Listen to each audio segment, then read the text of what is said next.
The biggest reason many people never become successful isn't a lack of talent or effort. It's lack of access. Access to money, access to opportunity, and most importantly, access to the right relationships. Few modern stories prove this better than the life of Bishop T.D. Jakes, a man whose journey includes extreme poverty, global influence, public controversy, and a dramatic passing of the torch at one of America's largest churches. Thomas Dexter Jakes was born on June 9, 1957, in South Charleston, West Virginia. His father, Ernest Jakes Sr., ran a small janitorial business, while his mother, Odith Jakes, worked as a school teacher. They lived in a poor black neighborhood where racism, struggle, and limited opportunity were part of daily life. Money was always tight, but faith and discipline were strong inside the home. As a child, Thomas had a severe lisp, so strong that many believed he would never speak publicly. Ironically, his dream was to become a preacher. He practiced sermons to stuffed animals and trees, earning the nickname Bible Boy. Classmates laughed, adults doubted him, but he never stopped. He trained his voice daily, determined not just to speak, but to move people. Everything changed when Thomas was 10 years old. His father developed kidney failure, and treatment options were limited. Thomas helped care for him alongside his mother, growing up faster than any child should. In 1973, at just 16, his father died. The family was devastated emotionally and financially. Thomas worked part-time at the Union Carbide plant to help survive, sometimes unsure where the next meal would come from.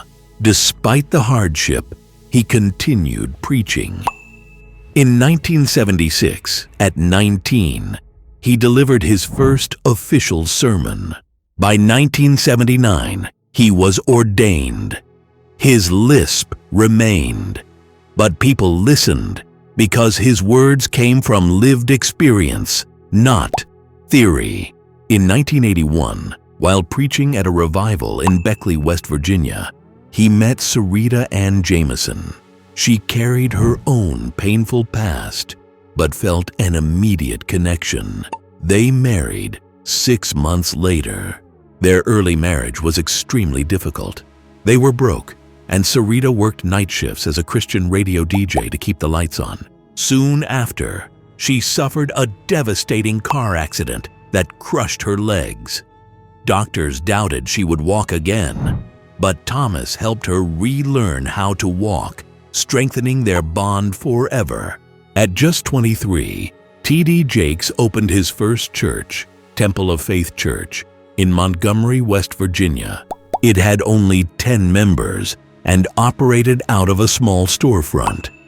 He worked dangerous jobs by day and preached by night. When the chemical plant shut down in 1982, he dug ditches to survive. Sometimes the family had electricity, but no water. Other times, candles replaced lights. Still, the preaching never stopped.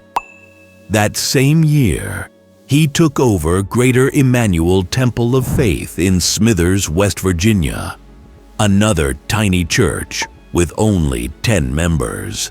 In 1983, he hosted his first conference, drawing 80 people.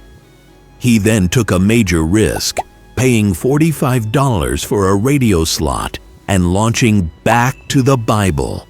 The program resonated deeply, turning him into a local voice of hope. By the early 1990s, T.D. Jakes began moving strategically.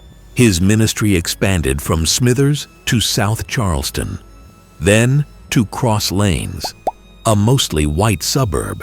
The growth was explosive and unusual, breaking racial and cultural barriers. In 1993, his television program, The Potter's Touch, launched on Trinity Broadcasting Network, reaching millions. Soon after, it aired on BET, bringing faith conversations into mainstream black media. In 1996, he made his boldest move yet, relocating to Dallas, Texas, and founding the Potter's House.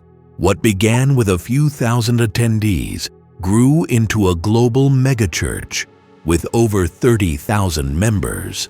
Conferences like Manpower drew tens of thousands of men from around the world. His business arm, TDJ Enterprises, produced best-selling books and hit films, generating hundreds of millions of dollars. In 2023, T.D. Jakes partnered with Wells Fargo on a historic $1 billion initiative aimed at revitalizing underserved communities through housing, education, and economic opportunity. But soon after, controversy followed. His name surfaced in legal discussions connected to Sean Diddy Combs, and later, accusations from Dwayne Youngblood, which Jakes firmly denied and countered with a defamation lawsuit. Then, on November 24, 2024, the world watched as T.D. Jakes collapsed mid-sermon at the Potter's House. He had suffered a massive heart attack and came within minutes of death.